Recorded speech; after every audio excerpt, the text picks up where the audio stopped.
나폴레옹 황제가 통치하던 시절에 병사들의 군기가 문란해지자 규율을 3번 어기면 4번째는 반드시 사형에 처한다고 명령을 내렸습니다. 그런데 한 병사가 황제의 명령을 어기고 사형에 처하게 되었습니다. 그때 그 병사의 어머니가 나폴레옹 앞에 나아가 아들의 생명을 구해달라고 간청했습니다. 나폴레옹은 그녀의 아들이 사형을 당해야 할 이유를 설명했고 그것을 다 듣고 난 어머니는 이렇게 말했다고 합니다. 황제여, 당신의 말씀이 맞습니다. 우리 아들은 죽어 마땅합니다. 그래서 그 죄를 용서할 수 있고 생명을 살릴 권세와 자비를 갖고 계신 황제께 간청하는 것입니다. 이 말을 들은 나폴레옹은 그 병사를 용서했다고 합니다. 매일매일의 삶에서 일어나는 일들을 통해서 우리는 기쁘기도 하고 또 때로는 마음 둘 곳이 없을 때도 있습니다. 우리의 마음의 눈이 자꾸 하나님보다 사람을, 하나님보다 세상을 보려고 합니다. 그런 우리의 마음을 그냥 내버려 두게 되면 삶의 중심이 흔들리고 한순간의 생각으로 우리는 믿음의 방향에서 벗어나기도 합니다. 그러나 그러한 우리의 심령을 익히 아시는 하나님께서는 마음을 가다듬고 생각을 정리하여 우리 모두가 하나님 아버지를 다시 한번 불러보게 됩니다. 그런 우리의 마음을 헤아리시는 하나님 아버지께서 우리의 연약함을 토로하고 또 삶의 길을 잘 걸어가고자 우리 모두가 이 자리에 있으리라 봅니다. 마음의 공고함이 찾아올 때가 있는데 이 시간 우리가 내어놓는 기도의 마음에 하나님의 은혜가 채워지기를 기원드립니다. 본문은 도피성 지정에 관한 말씀입니다. 이는 단순한 행정적 조치가 아닌 하나님의 공의와 자비를 보여주는 규례이며 실수로 사람을 죽인 자가 피할 수 있는 공간을 마련해 주신 것입니다. 이는 사람의 실수와 죄에서 회복의 길을 예비하신 하나님의 자비를 가르쳐 주는데 우리는 삶의 자리에서 죄의 유혹에 넘어갈 때마다 하나님의 자비로움을 기억하면 좋겠습니다. 이스라엘 자손에게 유업을 분배한 후 도피성이라는 특별한 제도를 설명하고 있는데 본문과 21장은 레위인들이 가나안 땅에서 어떻게 살아가야 할지를 관련된 본문이며 또 구조적으로 레위인들을 언급하는 여호수아 14장 말씀과 짝을 이루고 있습니다. 요단 서쪽 가나안 땅 분배를 시작하는 14장의 레위인들은 땅을 유업으로 받지 않음을 언급하고 그러한 대안으로 본문과 21장에서 레위인들이 받을 수 있는 기업, 즉 서급과 제사장 직분이 있다는 것을 설명하고 있습니다. 따라서 요단 서쪽 영토를 분배하는 단락은 레위인들에 관한 언급으로 시작하고 끝이 납니다. 이는 기억의 본질을 생각하게 하고 레위뿐만 아니라 모든 지파의 진정한 기업이 하나님이심을 상기시키고 있습니다. 우리가 함께 읽은 3절 말씀에 주목해야 할 것은 부지 중에 실수로 사람을 죽인 자라는 표현입니다. 이는 다른 사람을 죽이겠다는 생각이나 의지가 전혀 없는 상태에서 본의 아니게 실수로 다른 사람을 죽인 자를 가리킵니다. 우리는 이 말씀을 통해 얼마나 인간이 나약한 존재인가를 새삼 깨닫게 됩니다. 사람은 누구든지 실수할 가능성이 있고 또 지극히 연약하기 그지없는 존재입니다. 그러한 이유에서 이 땅 위에 살아가는 사람들은 자신의 생각이나 의지와는 관계없이 종종 어려움에 봉착할 경우가 생기게 됩니다.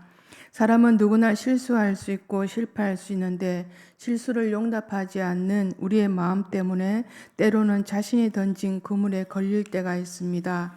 나와 이상이 안 맞고 나와 견해와 삶의 패턴이 달라도 상대를 존중하고 그의 인격에 우리 하나님의 사랑의 마음을 담는다면 조그만 실수 앞에 우리는 사랑과의 관계를 끊어버리지는 않을 것입니다. 당대의 완전한 자라고 불리던 노아도 홍수 심판 위에 포도주를 마시고 취하여 벌거벗은 채로 자녀 앞에 수치를 보였습니다. 삼손 또한 용맹했던 그 이스라엘 사사인 그가 한순간에 여인의 유혹에 빠져서 나중에는 그의 두 눈까지 적들에게 뽑히고 옥중에서 맷돌을 돌리는 비참한 지경까지 전락하였습니다. 다윗 또한 자신의 공덕으로 이스라엘이 흥황한 것처럼 인구 조사를 하는 실수를 범하기도 하였습니다.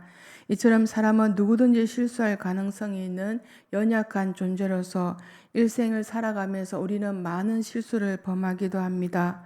요한복음 2장 25절에 이런 말씀이 있습니다. 또 사람에 대하여 누구의 증언도 받으실 필요가 없었으니 이는 그가 친히 사람의 속에 있는 것을 아셨음이라고 말씀합니다. 하나님은 실수하기 쉬운 우리의 모습, 인간의 참 모습을 너무나도 잘 알고 계십니다. 이런 우리가 힘들고 어려울 때 피할 곳은 아무 데도 없는 것 같습니다. 우리가 바라보는 곳이 하나님이 되어야 우리가 온전한 삶을 살 수 있고 또 그 속에서 우리 모두가 소망을 가질 수 있습니다.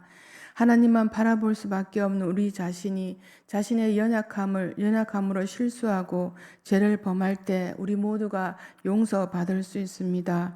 우리 자신이 완벽하지 않고 실수할 수 있고 실수하였던 우리 연약함을 안다면 그 어떤 자에게 너그러운 마음으로 우리 모두가 용서할 수 있고 연약함을 함께 돕는 사람이 될 것입니다. 그런데 그러한 사실을 우리가 인정하지 않으면 결국 우리 스스로가 사랑과 담을 쌓고 우리 모두에게 주어지는 십자가의 보혈의 은혜를 누리지 못하고 살게 됩니다. 혹 우리 가운데 나의 마음을 아프게 하고 또 나를 사랑으로 대하지 않는 이웃이 있다면 우리 모두가 먼저 용서하면 어떨까 합니다. 우리가 마음에서 용서하지 않으면 그 죄의 굴레를 나 스스로가 묶여 있게 합니다. 하나님으로부터 주시는 참 평안을 누리고 성령이 내주하시는 마음을 가지기 위해서는 내가 먼저 묶여 있고 얽혀 있는 것을 먼저 풀어야 합니다. 먼저 용서하고 먼저 하야하고 손을 내밀어서 우리 모두의 마음에 하나님으로부터 주어지는 참 평안을 누리시기를 기원드립니다. 5절 말씀에 부지 중에 실수로 살인한 자를 죽이려는 피해 보복자와 그를 보호하는 하나님의 대조된 모습을 볼 수 있습니다. 여기서 우리는 사람이 겉으로 드러나는 결과를 중요시하는 반면에 하나님은 그 사건의 내면에 있는 동기를 중요시함을 알게 됩니다. 하나님은 단순히 실수로 사람을 죽인 자가 피하도록 도피성을 만드신 것이 아님을 가르쳐 줍니다. 그곳은 심판을 유예하고 진실을 규명해서 회복할 기회를 줄 수 있는 공간입니다. 도피자는 그 성읍 장로들 앞에서 사건을 진술하고 보호를 받게 됩니다. 무조건 보호가 아니라 말씀의 검증을 통해서 베푸는 하나님의 자비가 들어 있습니다. 도피자는 고향으로 돌아가지 못하고 대제사장이 죽을 때까지 도피성에 머물러 있어야 합니다. 대제사장이 죽으면 그는 완전히 자유로워질 수 있습니다. 이는 대제사장의 죽음이 일종의 대속적 사건이며 예수 그리스도의 죽음의 예표함을 가르쳐 주고 있습니다. 예수님은 우리 죄를 담당하신 대제사장이며 그분의 죽음을 통해서 우리 모두가 자유를 얻었습니다. 우리의 삶에도 도피성이 필요합니다. 그것은 단순히 문제를 피하는 곳이 아니라 회복을 준비하고 하나님의 뜻을 기다리는 은혜의 자리입니다. 그런 자리, 그런 은혜의 시간이 우리 삶 가운데 머물러 있어야 합니다. 사회에서 살아가는 사람은 언제나 사람들을 대면하며 우리 모두가 살아가고 있습니다. 그리고 상대방을 바라볼 때 자신의 나름대로 판단 아닌 판단이 들어갈 때가 있습니다. 그런데 사람들은 산물을 볼 때 제한된 부분만을 관찰하기 때문에 주로 눈에 보이는 외모나 환경, 사람이 가지고 있는 재능을 기준으로 우리가 판단할 때가 있습니다. 그러나 이러한 판단은 사람의 내면을 보지 못한 상태에서 이루어지기 때문에 그것이 정답이라고 말할 수는 없습니다. 예수님의 말씀 중에 가난한 가부의 두 렙돈의 헌금과 많은 액수를 드린 부자의 헌금에 대해서 마가복음 14장에서 12장에서 말씀이 나옵니다. 사람들은 헌금함에 돈을 많이 넣은 부자를 가난한 가부보다 더 높게 평가하였습니다. 그러나 예수님은 풍족한 가운데 일부를 바친 부자의 손을 들어주기보다는 어려운 가운데 자신의 전부를 드린 가부의 손을 또 두 렙돈의 헌금을 더 기뻐하셨습니다. 이랬던 하나님은 결과보다 동기를 중요시함을 보게 됩니다. 무슨 일을 해 나갈 때 결과만 좋으면 된다는 식으로 우리가 일을 할 때가 간혹 있습니다. 그 과정 가운데 일어나는 일 때문에 또 사람들의 마음에 아픔이 있고 또 교회가 때로는 어려움을 겪게 되기도 합니다. 좋은 결과를 이루고 모두가 흠양하는 일들이 되기 위해서는 우리 내면의 마음이 중요시하다는 것입니다. 좋은 결과, 좋은 목적은 우리 내면에 담긴 하나님의 마음들이 하나둘 모아질 때 이루어지는 것이라 봅니다. 8절은 요단강 동쪽의 도피성을 말하고 있는데 도피성은 어느 지역에서 보더라도 약 50km 떨어진 이내에 위치해 있으며 사람들이 쉬지 않고 하루의 시간의 길에 달려 당도할 수 있는 곳에 있었습니다. 이러한 규례는 이스라엘 백성뿐 아니라 그 땅에 거주하는 외국인들에게도 적용되었다고 민수기 35장에 말씀합니다. 이는 이스라엘 언약 공동체 안에 외국인들도 들어올 수 있다는 여호수아의 관심을 보여줍니다. 도피성은 하나님의 성품, 즉 공의와 자비, 또 회복과 용서를 상징하고 있습니다. 이처럼 이스라엘 사람들뿐만 아니라 그들 가운데 거주하는 모든 타국인들까지도 도피성의 제도의 혜택에 주어지도록 하신다는 사실을 보여줍니다. 이 사실을 통하여 하나님께서는 모든 성도를 차별하지 않고 동일하게 사랑하신다는 사실을 알게 되어집니다. 우리가 사는 세상에는 성의 차별을 비롯하여 빈부의 차이와 언어의 또 차이, 민족 간의 여러 차별 속에 우리 모두가 존재하고 있습니다. 우리가 사는 세상의 일들이지만 하나님께서는 어떤 형태로든지 하나님의 사랑을 동일하게 우리에게 보여주고 계십니다. 예수님 당시 제자들의 모습이 얼마나 차별이 있었는지 세리와 어부도 제자들을 삼아 주셨습니다. 백부장이 또한 예수님께 나와 도움을 구할 때도 예수님은 결코 거절하지 않고 받아주셨습니다. 우리에게 도피성은 어느 곳 누구이십니까?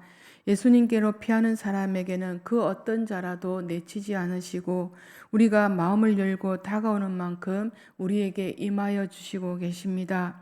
우리에게 임하여 주신 예수님을 진정으로 나의 구주로 삼고 살아갈 때 진정한 삶의 뜻을 발견하게 되고 지금 내가 숨을 쉬고 이 땅을 밟고 사는 목적을 우리 모두가 발견하게 될 것입니다.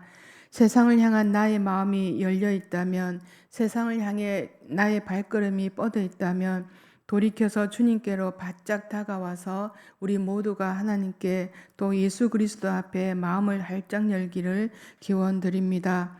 그리할 때 우리는 살아 있을 수 있습니다.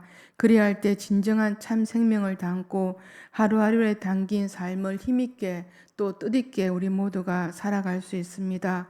오늘도 우리에게 모두 한날의 삶이 주어졌습니다.